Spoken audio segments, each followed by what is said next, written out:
Meu nome é Isadora, mas poucas pessoas próximas a mim sabem desta história.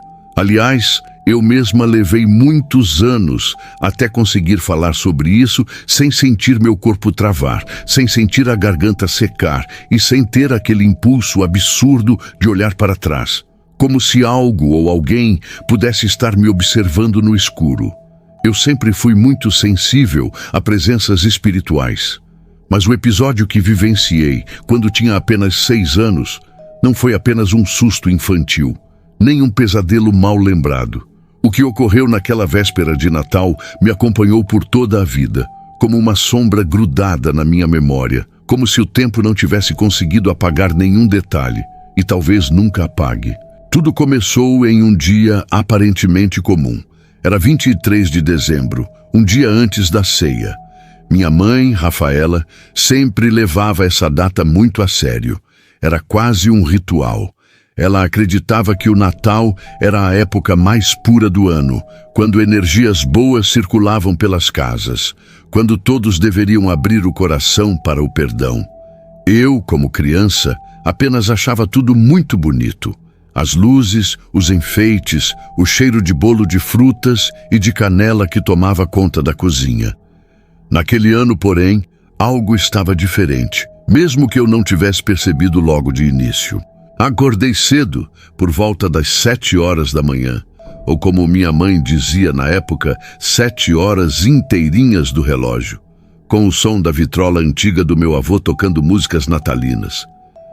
Aquela vitrola tinha um som chiado, uma espécie de ruído que hoje, adulta, reconheço que sempre me deu uma sensação estranha, como se a música viesse de algum lugar distante, quase de outro mundo. Mas naquela época parecia normal. Fazia parte da magia do Natal da minha família. Descia as escadas correndo, ansiosa para ver a árvore que minha mãe teria começado a montar. Ela sempre dizia que gostava que eu ajudasse com a parte final, especialmente com as bolinhas douradas que refletiam nossa imagem distorcida. Quando cheguei à sala, a árvore estava montada, mas sem os enfeites pequenos. Os galhos estavam abertos, ajeitados com cuidado, como se esperassem por mim. Isa, meu amor, bom dia. Minha mãe disse sorrindo com aquele sorriso caloroso que só ela tinha. Dormiu bem? Dormi, vamos colocar os enfeites? Perguntei empolgada. Vamos sim. Mas antes, preciso que você vá lá no seu quarto e pegue a caixa pequena de enfeites, a de estrelas e sininhos. Deixei minha mãe na sala e fui correndo pelo corredor.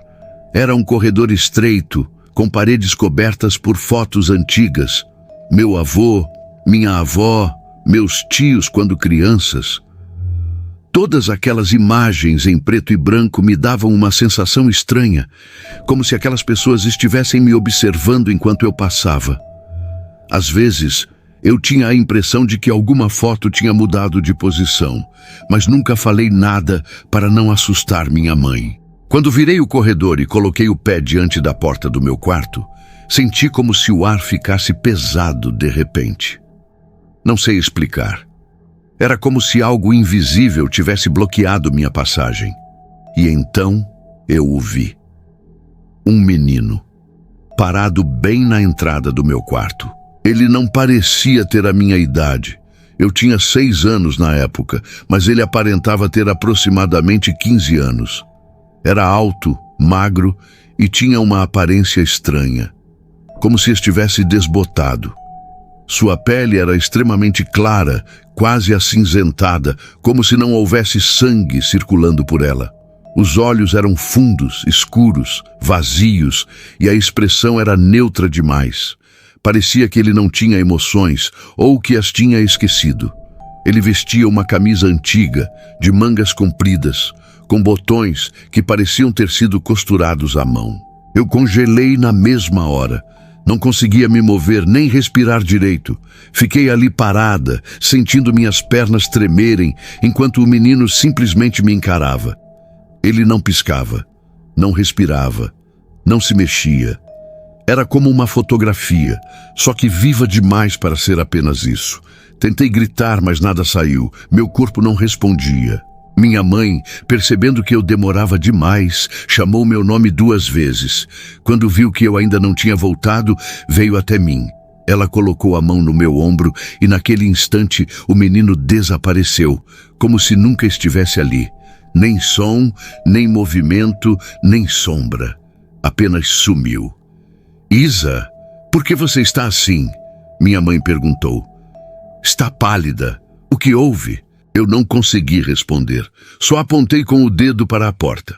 Minha mãe olhou, mas não viu nada. Ela tentou me tranquilizar, dizendo que provavelmente eu estava impressionada ou sonolenta. Mas não era isso. Eu sabia que tinha visto algo real, algo que não pertencia a este mundo. Voltei com ela para a sala, tentando ignorar o que tinha acontecido. Mas algo dentro de mim sabia que aquele seria um dia diferente. E foi. Ao longo da manhã, tentei ajudar a montar os enfeites na árvore. Minha mãe fazia piadas, tentava me animar, mas eu não conseguia parar de olhar para o corredor. Tinha certeza de que se piscasse por muito tempo, ele apareceria de novo. Mas o dia passou e nada aconteceu. Quando o sol se pôs, a casa ficou iluminada pelas luzes pisca-pisca, refletindo sombras estranhas nas paredes. Senti um arrepio forte, mas tentei ignorar. Depois da ceia simples, porque naquela época minha mãe não tinha muito dinheiro para extravagâncias, fomos dormir. Eu deitei pensando que tudo tinha acabado, que talvez aquele menino fosse apenas uma imaginação minha, um fruto do cansaço. Mas isso mudou algumas horas depois. Acordei no meio da madrugada. Hoje sei que eram exatamente 3 horas, mas na época eu apenas senti que estava muito escuro. E tudo estava silencioso, silencioso demais.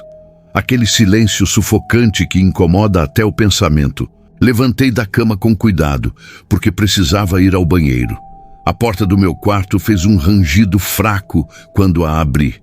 E o corredor estava escuro, iluminado apenas pela luz fraca da rua que entrava pela janela da sala.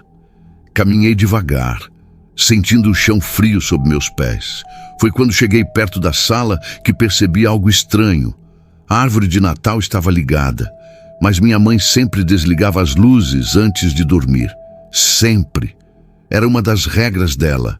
Nada de energia gasta à toa.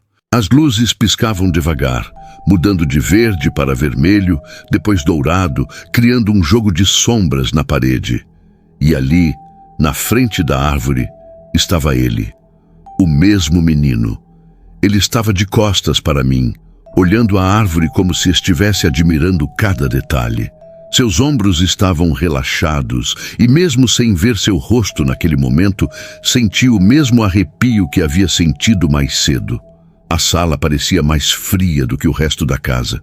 O ar do ambiente estava pesado, quase difícil de respirar.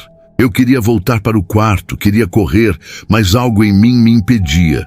Foi então que ele falou, sem se virar. Está bonita, não está? Minha garganta travou. A voz dele era baixa, arrastada, como se ele tivesse dificuldade para falar. Parecia ecoar, mas não dentro do cômodo. Parecia ecoar dentro de mim. Dei um passo para trás, mas o assoalho rangeu, e então ele virou o rosto lentamente. Seus olhos, nunca vou esquecer dos olhos dele. Eram escuros demais, fundos demais, como um poço sem fundo. Ele sorriu. Um sorriso pequeno, torto, mas que não alcançava os olhos. Um sorriso vazio.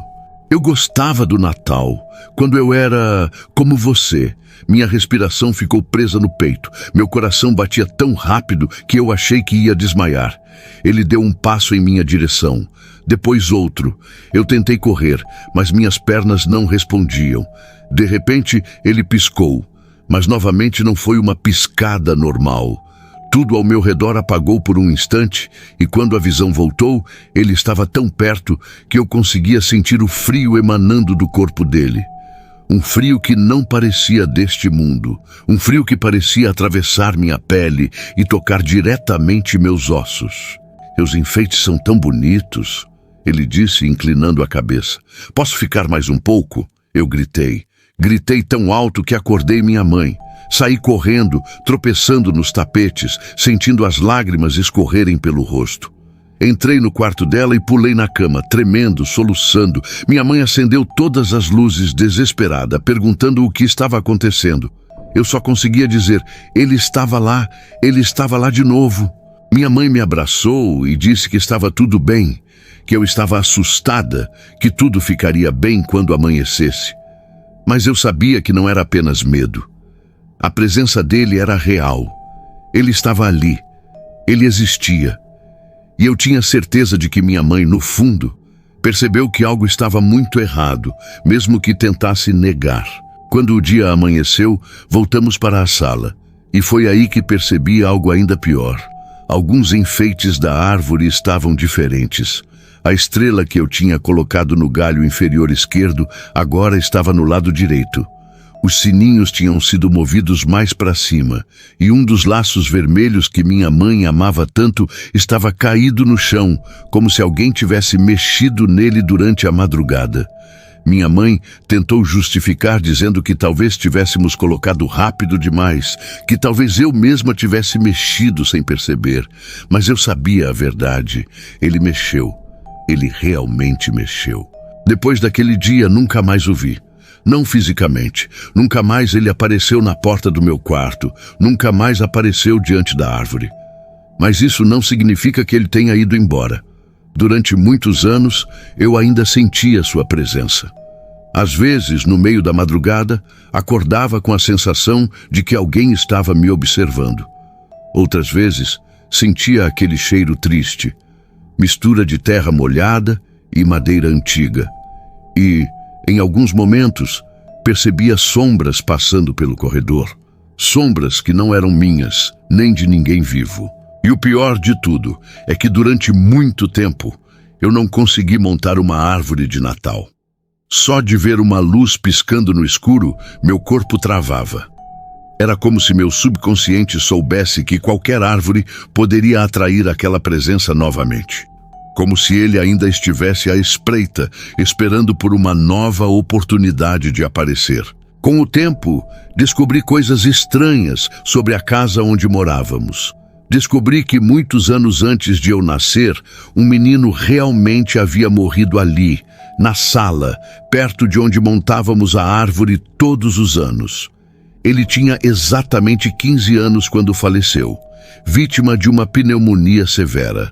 A mãe dele nunca superou a perda, e segundo vizinhos antigos, ela montava árvores de Natal mesmo depois da morte do filho, colocando enfeites que ele próprio tinha ajudado a escolher quando ainda era vivo. Quando ouvi essa história, senti um calafrio tão profundo que tive que sentar. Era como se tudo fizesse sentido, como se algo se encaixasse, mesmo que de forma terrivelmente assustadora. Talvez aquele menino estivesse preso àquela casa. Talvez ele realmente amasse o Natal. Talvez ele apenas quisesse reviver algo que a morte o tinha roubado. Mas também existe uma outra possibilidade.